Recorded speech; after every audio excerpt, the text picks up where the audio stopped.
થોડુંક જ ચિંતવશું, પણ કામનું ચિંતવશું. સ્વામીએ તમને વિષય કહી દીધો. સંસાર વિષ કે અમૃત એ પ્રશ્નાર્થ છે. આ પ્રશ્નાર્થ ઉપર આપણે કલાક ચિંતન કરશું. ખાલી આમાં ચરિત્ર નહીં આવે, મારે જ નહીં, પેલું કહી દઉં. હવે એક વાત તમને એ કહું, સંસાર જે પણ હશે એ હશે, પણ આપણે ધારીએ એવો છે. આપણે એને અમૃતમય બનાવવો તો અમૃતમય બને, અને ઝેર બનાવવો તો ઝેર બને. એક નાનું દ્રષ્ટાંત મને સંતો પાસેથી મળ્યું હતું. એક ગુરુ પાસે એક ચેલો આવ્યો, પાવેલું હાથમાં પકડી આવ્યો, પંખીડું નીડીમ જાલીને આવ્યો. ગુરુ બેઠા હતા એના ધ્યાન ભજન. ગુરુદેવ બોલ બેટા, આ પંખીડું મરેલું હે કે જીવતું? ગુરુ સમજી ગયા આ માથાનો ફરેલ આવ્યું હે. ગુરુએ વિચાર કર્યો અને શું જવાબ દઉં, અને ઓલે નિર્ણય કરી રાખ્યો હતો. ગુરુએ વિચાર્યું આને એમ કહીશ કે પંખીડું જીવતું હે તો નીડી દાબી નાખશે, અને એમ કહીશ કે મરેલું હે તો છૂટું મૂકીને ઉડાડી દેશે, મને ખોટો પાડવા જ આવ્યું હે. એટલે ગુરુએ સરસ જવાબ આપ્યો કે બેટા, પંખી મરેલું કે જીવતું તારા હાથમાં છે. કે સમજાય? આ સંસાર અમૃત કે ઝેર એ આપણા હાથમાં છે. સંસાર નથી અમૃત, નથી ઝેર. એ જેવો છેવો એઝ ઇટ ઇઝ છે, કેવો બનાવો એ આપણા હાથમાં છે. સાચું ખોટું? છોરા કેરા હવે આટલું નક્કી થઈ ગયું ને, સંસાર નથી ઝેર ને નથી અમૃત, ફાઇનલ થઈ ગયું. હવે કોઈ કહેતો હોય કે સંસાર ઝેર છે તો એ ખોટું, અને એમ કોઈ કહેતું હોય કે સંસાર અમૃત છે તો એ એમાં કેમ અટકી પડ્યા તમે? નિર્ણય થઈ ગયો હતી આપણો.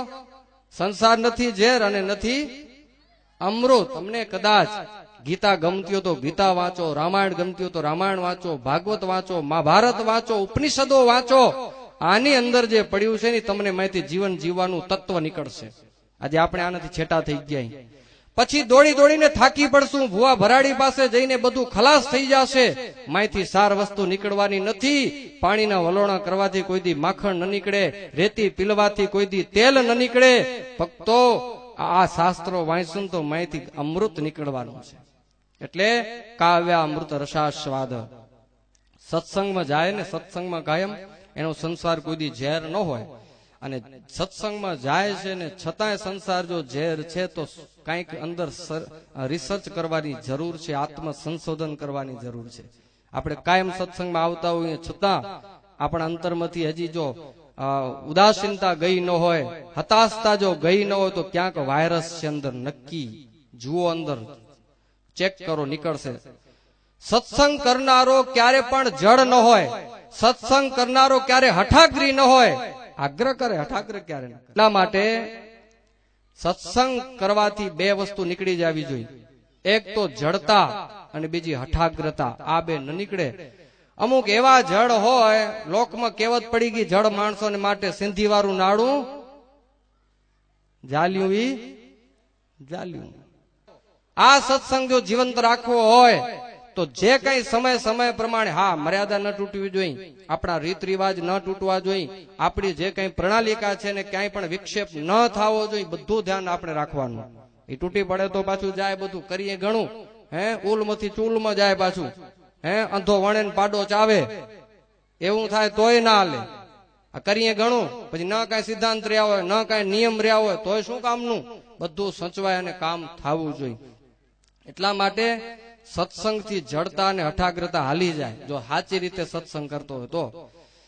હવે કોઈ એમ પૂછે કે સાધુનો સમાગમ કરવાથી કેટલો લાભ થાય? બે વસ્તુ આવીને અમૃત ફળ છે.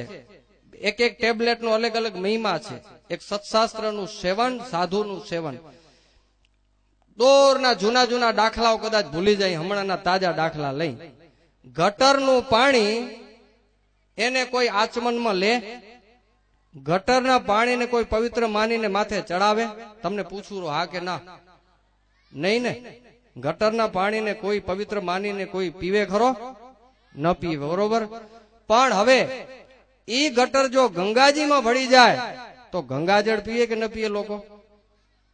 તો ગટર છે એ ગંગામાં ભળી તો તો અપવિત્ર હતી, અશુદ્ધ હતી, પણ હવે પાવન બની ગઈ કે ન બની ગઈ?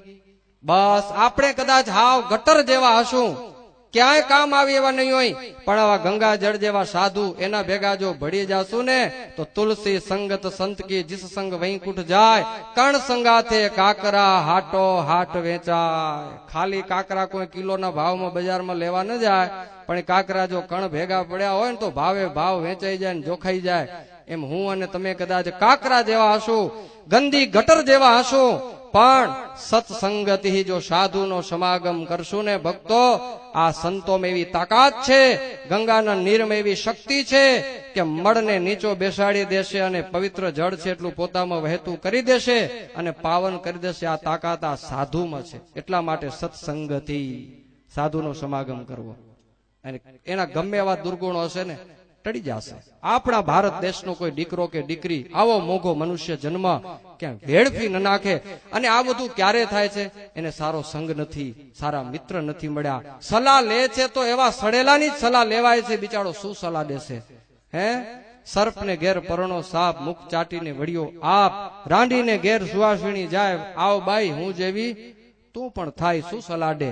મિત્રો, તમને આગળ વધવું હોય તો તમારાથી ઊંચા હોય ને એની સલાહ લેજો. જો અહીંયા જો કે આ કોડકી ગામમાં તો કોઈ જુવાનું આડીઅવરી લાઈનોમાં નહીં હો ને તો હું તમને વિનંતી કરું, આવા મોટા સંત તમારા ગામમાં આવ્યા ને તમારા કોમ્પ્યુટરમાં કોઈ વાયરસ આવી ગયા હોય ને રીસેટ કરાવી અને એ બધા વાયરસ છે ને ડિલીટ કરાવી લેજો, નહીં તો જિંદગી ધૂળ થઈ જશે. જિંદગીમાં ઉતાવળ ન કરજો ક્યાંય. આજે એવા એવા ઘરમાં કિસ્સાઓ બને છે, મા બાપ બિચારા દીકરા દીકરીને કાંઈ કહી નથી શકતા, અને દીકરા દીકરીઓ મા બાપને એવા જવાબ દે, તમે મને પૂછજો હું શું કરું છું, તમે મને કોણ પૂછતલ છો?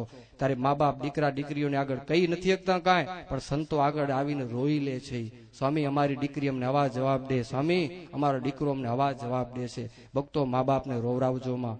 મા બાપના રાજીપા સિવાય કાંઈ કરજો નહીં. મા બાપનો રાજીપો જીવનમાંથી ગયો, તમે ગમે એવું સારું પાત્ર પસંદ કરીને લઈ આવ્યા છો ને ગોતી આવ્યા છો ને, તમારા જીવનમાં સુખ નહીં આવે. તમને લાગશે 4 દિવસ સારું લાગશે, ચાંદની 4 દિવસની ખીલેલી લાગશે, પણ વાય અંધારા હશે. નક્કી રાખજો, માત પિતાની પસંદગી જ આપણા જીવનની પસંદગી રાખજો. મને બહુ વિસ્તારીને વાતો નથી કેવી, કારણ કે વિષયાંતર થશે વાત, પણ પ્રસંગ આવ્યો છે સત સમાગમ.